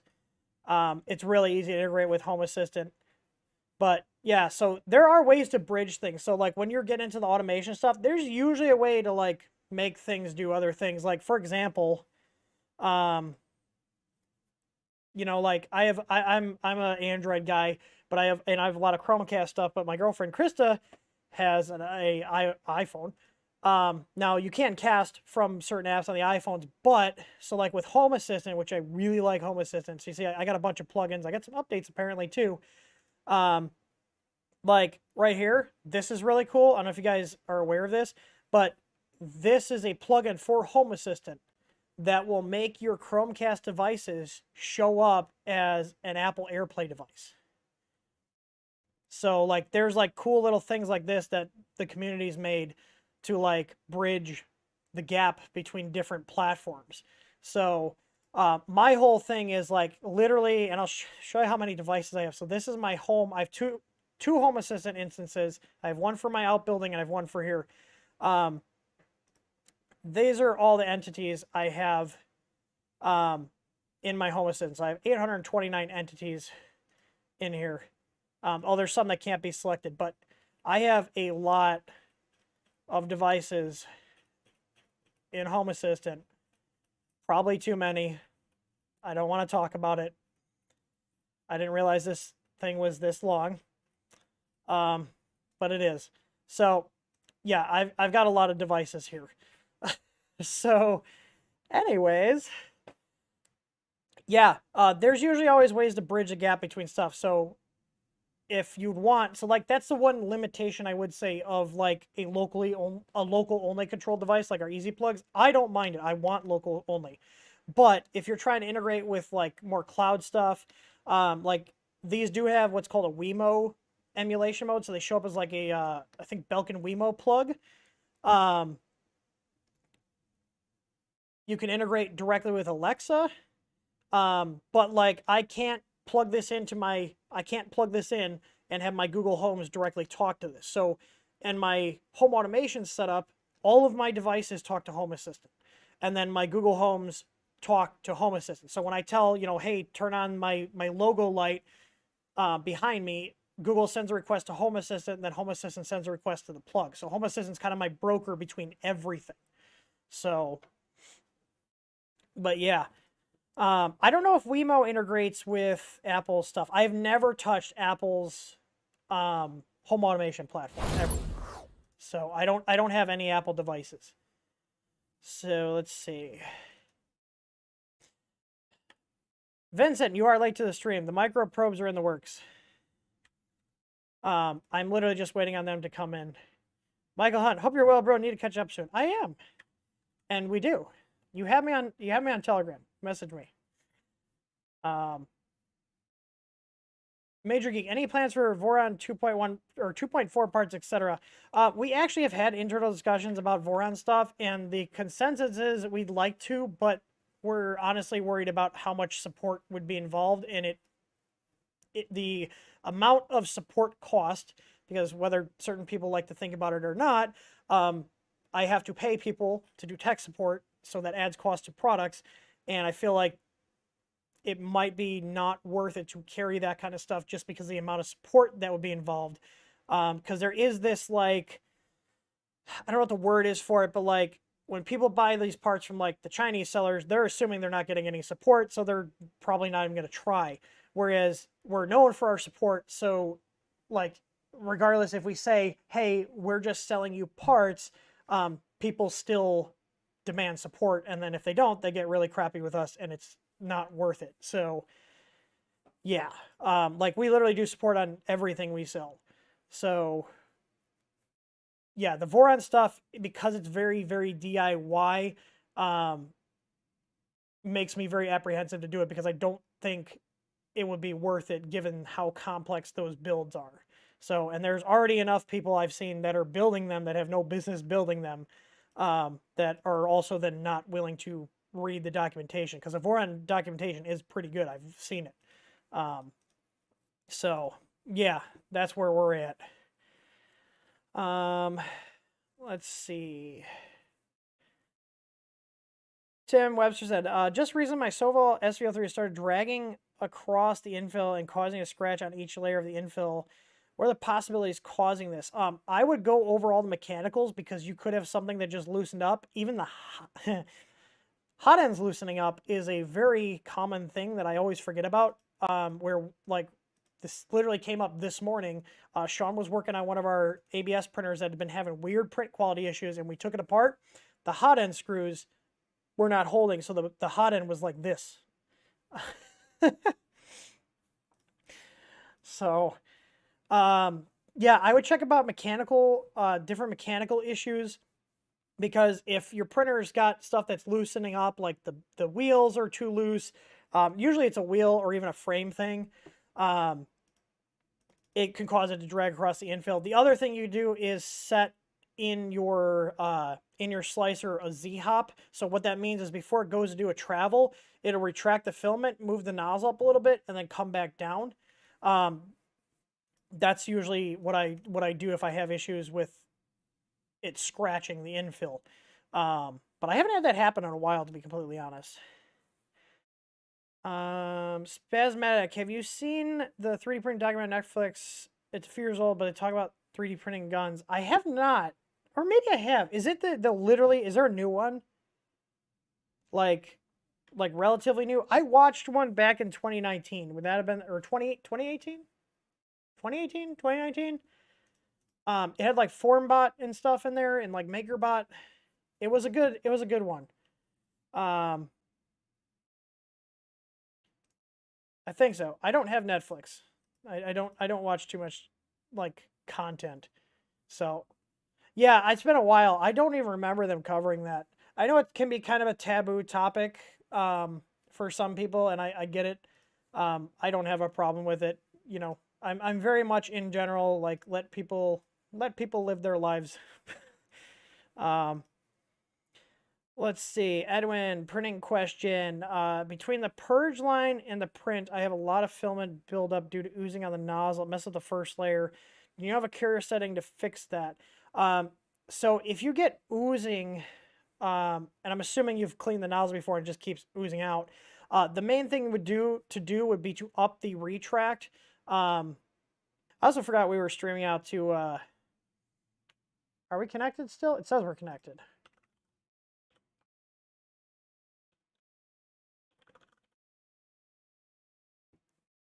I haven't seen any chats come in from Facebook. I doubt anybody's watching on our Facebook. Says 52 people reached. Says we're live right now. Is it actually 1080? I'm seeing what quality. Oh, we are streaming at 1080 on the Facebook, on the Book of Faces. It does not look as good as YouTube. Oh, it's only 30 frames a second on Facebook. Ugh. But nobody's chatting. Let me see. Test. Live chat. Let's see if mine shows up. There's not much of a delay. Oh yeah, it does show up. Yeah, so no one's chatting at all. All right, so the starting code for getting rid of blobbing or trying to combat it. So here, if we look here in our starting code, so this is our EasyABL starting code. It's in our help center. The lines here, so you see anti-blob retract. So G92E0, we're going to set the extruder to 0. Set it too high, you could run the risk of jamming, and then not being able to print at all. So 2, yeah, I saw my thing flash. BW, I stay away from face crap. Way too much drama. I agree. I'm on there out of necessity. So, buffering on YouTube, we should be good. But anyways, yeah. So you can try a different distance. What I would probably do if you're gonna go more than 2 millimeters, I would probably I would use this code. So here, I'm gonna copy this and open up Notepad++. Oh wait, it's already open because of the questions. So this is how the questions look from my bot. So this is what I'm seeing on my end. But let's go ahead and paste this in. So let's say you want to do like, I don't know, like a 6. Okay. So that'll be a -6. So it's going to retract 6. I would probably come down here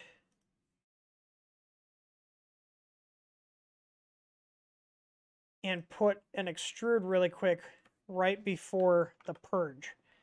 So, we already got G92E0. So I would probably then go here. Oh, wait, no, hang on. I'm thinking about this in my head. So this will reset it to 0. This is going to move it up at its current position. So after it's done probing the bed, it's going to move up 1, and then it's going to move to this location. So if I want to add a little extra push out before, I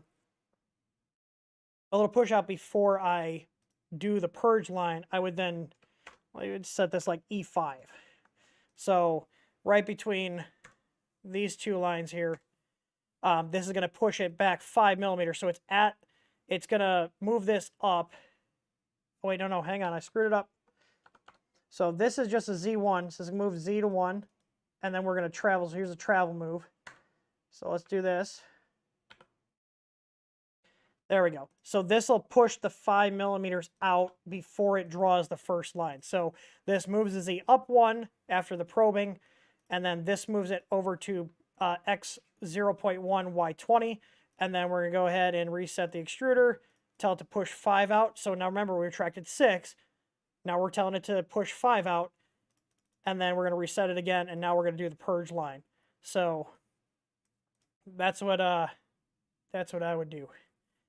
But yeah, I'll post this. I'll post this in the live streams here. So you can grab that if you want. Discord's weird with their text formatting, so put it in as code, and there you go. So I should be able to copy that and paste it. So there you go. It's in our live streams Discord.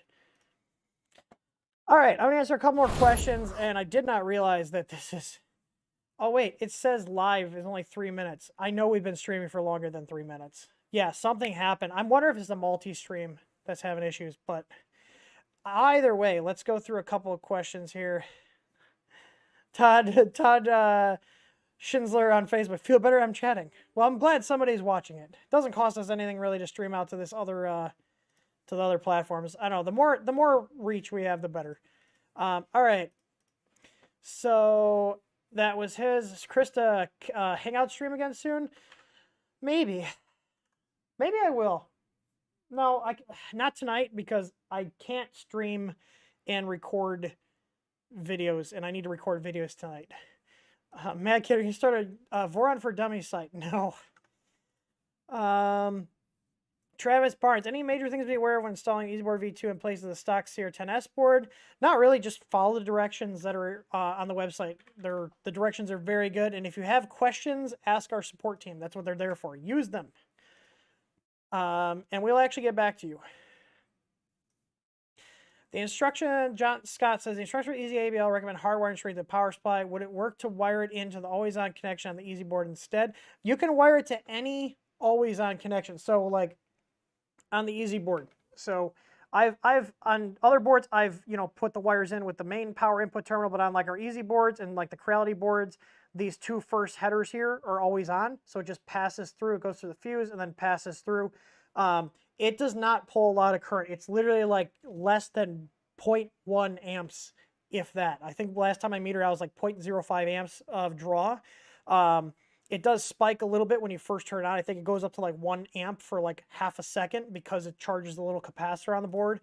But yeah, as long as it's an always on connection and it's the printer voltage, so like either 12 volts or 24 volts, that's what you want to feed it. And I'm glad Krista reminded me. So we went to Albany's yesterday, and I'm going to put a little, let's just make it right now.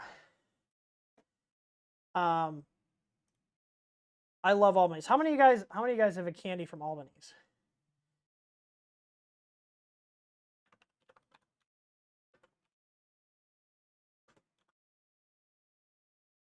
Anybody? You guys ever have Albany's?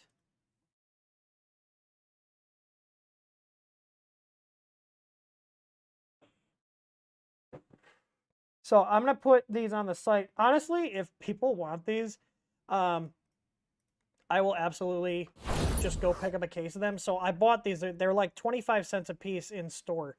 Albany's is a local candy company here. They're like 10 minutes down the road. They're the best gummy bears I've ever had in my entire life. Like Haribo's okay. Albany's is literally the best. I'm not even joking. I love Albany's candy. Peach rings, their peach rings are amazing. So I bought 8 of these, and I'm literally going to put them on the site. No sugar free. I'm going to put them on the site. I'm literally going to add a new product here. So if you guys are ordering something and want a little add-on here, I'm going to put these on. Let's just, please don't sue me for stealing your product photos. I don't feel like taking my own. I'm spreading the word of Albany's. Let's see. Set product image. Upload. There we go. So yeah, if you guys want to get some awesome candy, I'm going to literally put these on the site at cost. So if you want to try them, I'd highly recommend it. Let's see. We're 0.25. Skew. Gummy bears.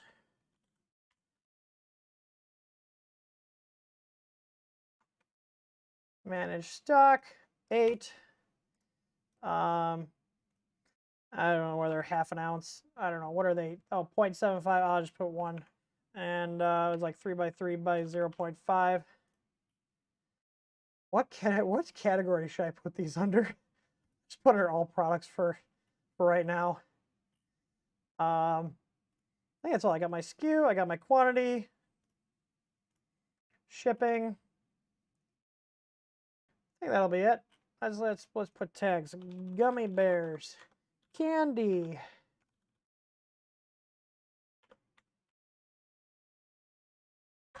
Albany's. Snack. Publish. Secret category. Let's see. There we go. They're on the site. We have 8 of them. So if you want a little sweet add-on, we'll still send you the Dum Dum Suckers. We're still doing that. So if you order from us, you get a Dum Dum Sucker and a Dum Dum Sucker. We got a little handy maintenance reminder card and support card and a TH30 sticker. We also, I don't know if you guys know this, we do still have, so we always have the stickers in here. You get one free with your order, but if you want more, they're 50 cents. And we get these made in the US. And we also still have a few of the snapback hats. So mine is in the house. I prefer that one, but I've got my dad hat one. But we've got a few of these left. But yeah, so if it works, does it come up if I search candy? It does. So there we go. We'll let that be our secret. So there you go. They're delicious. Thank you for reminding them. Or thank you for reminding me. Anyways, we all know what time it is. And it's time for Remo to get his dingo stick. That was him. He just went from a dead sleep to dingo stick? Do you want a dingo stick? He's like, I'm not getting up until I know you're not playing with me. Oh, he has the bag. Oh, big stretch. There you go. You were a good boy today. Yes, aside from your boofing, but I mean, people were here, so I can't get too mad. Can we sit? No, see, look at. He knew I was going to ask him to shake. You got to switch up the command sometimes. Speak. Give me a big one. Good boy. Now shake. Good boy. Touch. Sit. Speak. Shake. Good boy. There you go. Anyways, I hope you guys had fun. This was a long-ass stream, but hey, we got through all the questions and I had fun. So if you guys want to hang out, make sure to join our Discord server. It's discord.th3dstudio.com. If you guys want to get some awesome parts for your printer, head over to th3dstore.com. That redirects right to our store. Our main website is th3dstudio.com. You can get to the store either way. Like I said, if you guys are able to get your own pies, we will have DIY pie kits. And there will be a video showing how to assemble these. And basically you can get the same Easy Pie experience for a little less money, and you can actually get them because being able to buy like 1 or 2 boards as an individual is a lot easier than us trying to buy bulk of them as a company. So anyways, I hope you guys had fun, and I will see you guys on the next stream. And we do these every day, or every day, not every day, dear God, every week on Wednesdays at 4 p.m. Central Time. So make sure to subscribe and hit the little notification bell. And also we have an email list linked below that we send out emails 30 minutes before we go live. So in case YouTube notifications don't work, you have another option. So I'll talk to you guys later. And those guys that get the gummy bears, I really hope you enjoy them. They're really, really delicious, and they're a local Indiana company. So I'll talk to you guys later.